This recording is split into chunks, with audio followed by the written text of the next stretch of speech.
Begitu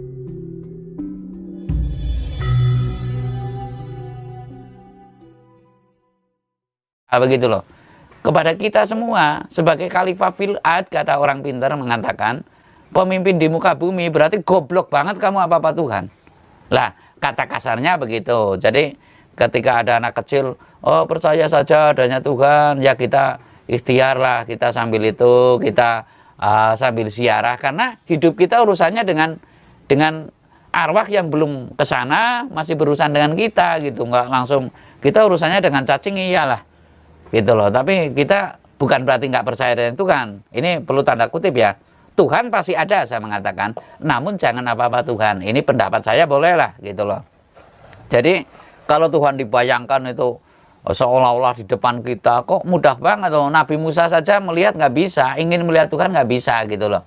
Lah apalagi kelas kita. Jadi urusan kita ya, kalau kita rezeki seret ya nggak ada kelirunya dong. Minta barokahnya leluhur mungkin, minta apa, karena kaitannya dengan itu saja. Yang lebih penting kalau itu ya kepada rezekinya kita sendiri, kita tanya kepada sukma kita, kalau belum nyampe ya kepada tahapan kakang kawah, adi hari-hari. Di dalam diri saja kan berapa itu, ada berapa sel ya, berapa taruhlah urat itu loh. Lah ini kan pasti kedunungan zat hidup yang saya maksud. Di dalam diri jenengan juga begitu. Kita ure diri kita sendiri, barulah akan berkata Allah. Nggak sembarangan. Selama kamu hidup nggak mungkin kamu akan dilihat dengan Allah. Kalau saya berani berkata begitu, nggak mungkin. Urusanmu ya kamu dengan leluhurmu, dengan karmamu. Nanti kalau kamu sudah kepus, baru kamu akan melihat Allah. Bisa dipahami ya? Siap. Selama hidup kamu tidak akan bertemu dengan Allah, tapi dawuh Allah atau perintah Allah itu jelas, dharmane wajib.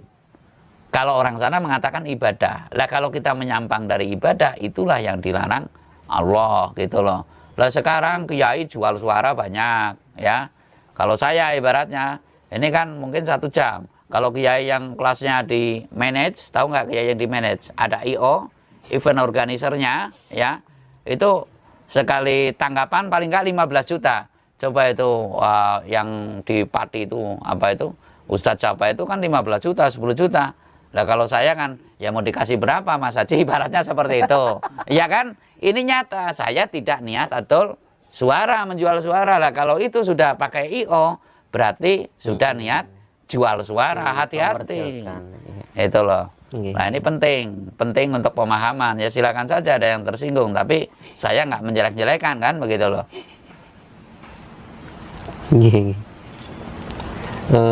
Kita tentang persepsi kita terhadap Tuhan.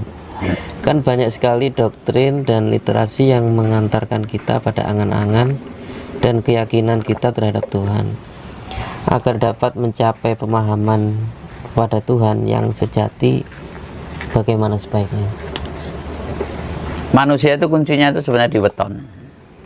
Manusia hidup di bumi ini juga kuncinya di weton. Umpamanya wetonmu hari apa, ya itu dikelola. Mati pun nggak akan jauh dari weton. Maksudnya bagaimana mengelolanya? Dengan tirakat. Tahapan tirakat yang asli orang dulu setiap hari kelahiran mutih. Mutih itu tahapannya sehari, 3 hari sampai dengan 7 hari. Lah nanti terus ngelowong. Yang namanya mutih itu adalah makanya nasi putih dan air putih, nggak boleh ada kopi, nggak boleh gitu loh, nggak boleh. Lah itu selama pertama sekali sehari, terus 3 hari, terus sampai 7 hari. Kenapa bayunya manusia itu 7 begitu loh. Nah 9 itu kan hitungan wali gitu loh. Wali itu ya bolongan 9 kalau dalam Jawa, kalau sana ya wali 9 gitu ya, boleh saja.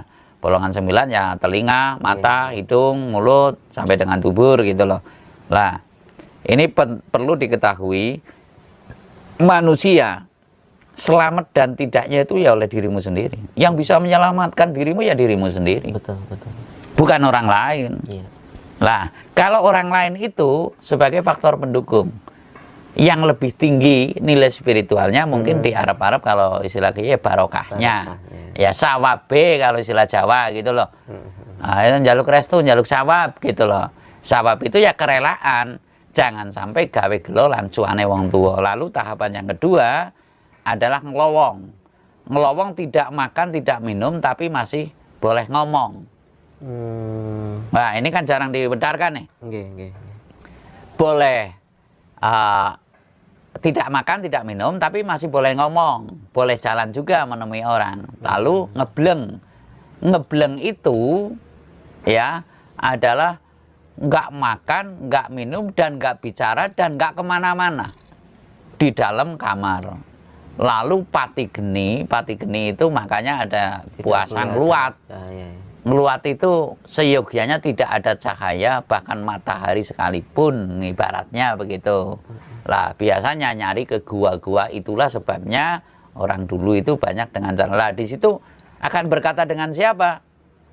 Nah, tentunya dengan diri dan Tuhannya saja, gitu loh. Ini tahapan lah, itu sekilas saya menceritakan. Jadi pingin itu nggak gampang kok sekarang hanya jalan-jalan di pertapan terus pada cerita kayak gitu ya monggo saja itu versi dia, dan saya juga ya mengiyakan saja. Mengiyakan kan bukan berarti percaya, ya kan? Lah itu menurut saya begitu. Kelihatannya kayak sudah bisa nangkap ledek kayak Ki Ageng Selo, itu menurut saya belum gitu loh. Nah kembali lagi, mengapa Cak Nun itu taruhlah saya mengatakan Sadro Piningit yang gagal dalam piningitnya, karena dia nggak merawat dirinya, nggak merawat wahyunya. Sadro Piningit kan harus punya wahyu. Loh, dia merawat ma'iyahnya, jamaahnya. Lah, ya nggak kober lah. Logika. Berarti Cak Nun sendiri udah tahu, udah paham bahwa dia itu. Kalau sekarang kasarnya ngomong kan Cak Nun sudah bukan babi buta ya, tapi kalau frustasi lah wis ora urus gitu loh, sehingga ya sudah sepuh juga, mungkin tahu tujuannya saya ini nggak akan sampai lah mungkin gitu loh. Sehingga ya sekonyong-konyong koder gitu loh. Ya menurut saya seperti itu, sudah asal celoteh saja. Kalau dulu dia kan masih punya apa ya, prospek mungkin gitu loh. Nah ini sekilas.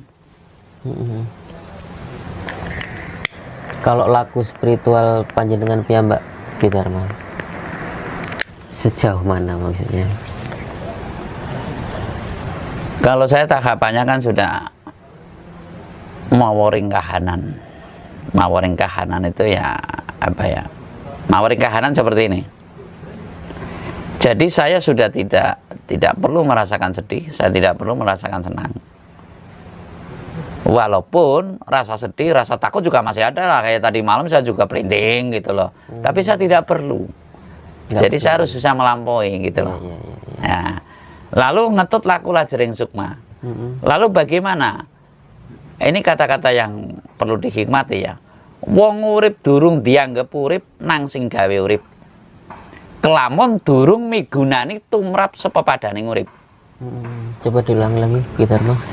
Wong urip durung dianggep urip nang sing gawe urip. Kelamun durung migunani tumrap sepepadaning urip. Paham. Ya. Orang hidup belum dianggap hidup oleh yang menciptakan hidup apabila belum berguna bagi sesama hidup. Lah, setelah saya maworing kahanan itu, tentunya saya agar dianggap hidup oleh Yang Maha Kuasa yang nanti akan saya temui setelah mati. Jangan berkata Tuhan sekarang maha mendengar. Sering orang sengsara dibiarin, kalau Tuhan juga banyak lah. Maha mendengar, maha mengetahui. Kalau pengen mengetahui Tuhan ya dengan sabar dan sembahyang. Kalau menurut Kiai, kalau menurut saya ya sabar tirakat. Ini saya akan ketemu gitu loh. Pahit getirnya siapa Tuhan dan sebagainya gitu loh.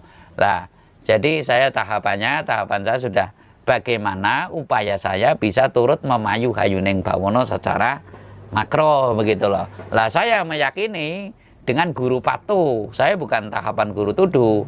Artinya saya ngaji ke sana, ke kiai terus apa sudah, tapi saya menghormati masih. Ganggu nggak ini? Sorry. Nggak masalah.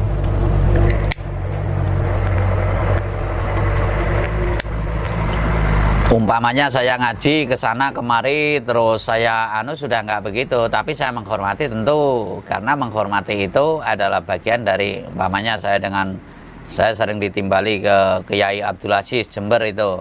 Ya saya menghormati lah. Iya, iya. Tapi ya taruhlah sebagian saya petik untuk lahir. Tapi kepentingan batin saya sudah langsung dengan guru patuh saya. Guru patuh. Guru patuh itu ya guru yang matuh. Yang sudah selama-lamanya. Yaitu sukma suci saya. Yang didampingi oleh sukma sejati saya. Yang didampingi oleh para arwah-arwah leluhur. Begitu loh. Untuk apa? Untuk bisa turut serta menyelesaikan hajat-hajatnya leluhur Nusantara. Nah, tadi di depan saya ngomong kan, yang namanya orang Nusantara mencari hidup di Nusantara banyak banget, bercerita Nusantara banyak banget. Apalagi itu bibir-bibir yang mengatakan kelak Indonesia akan menjadi mercusuar dunia, dangkul muampeg. Artinya begini, opo dasare?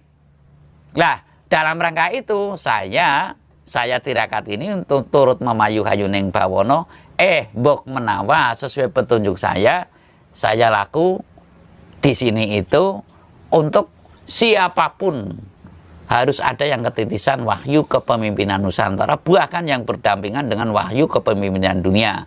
Wahyu kepemimpinan dunia yang termasuk, kalau sekarang wahyu kepemimpinan dunia ya oleh Amerika lah, karena wahyunya sekarang sedang ditundukkan ya, bukan tunduk, ditundukkan oleh duit. Tapi kalau kewahyuan betul-betul itu ditundukkan oleh daya lebih ampuh. Contoh Bung Karno, Presiden Amerika miris dong sama Bung Karno. Itu diantaranya wahyu kepemimpinan Nusantara yang pernah mancing kepada saliranipun Bung Karno gitu loh. Segan, dan bahkan ketika datang ke Amerika nggak disambut langsung dengan presidennya. Kalau presiden nggak menyambut saya, lebih baik saya pulang sekarang juga. Lah itu contoh gitu loh. Lah dalam rangka itu Indonesia akan menjadi mercusuar dunia itu harus ada wahyunya. Saya kaitannya tahapannya untuk memayu hayuning bawono ya ibarat Singosari harus ada empu gandringnya. Ibarat kahuripan harus ada empu baradanya. Airlangga harus ada empu baradanya. Ibarat Mataram yang baru kemarin itu harus ada Ki Ageng Giring dan juru mertaninya, begitu loh. Nah, harus ada panutan dari raja. Bukan berarti saya pengen disembah-sembah, bukan. Empu Gandring juga nggak mau disembah-sembah, bahkan rela mati oleh kerisnya sendiri demi berdirinya Singosari. Itulah, ini kepentingan saya sudah tahapan itu masyarakat. Jadi sudah maworeng kahanan ya, tidak sekelas ecek-ecek mencari dukun santet, katanya akan pembasmi dukun, yaitu terlalu sombong. Ingat kamu dilahirkan oleh dukun. Dukun itu kan ada dukun bayi, ada dukun manten, ada dukun tukang suwuk. Tukang suwuk itu ya pengobat gitu.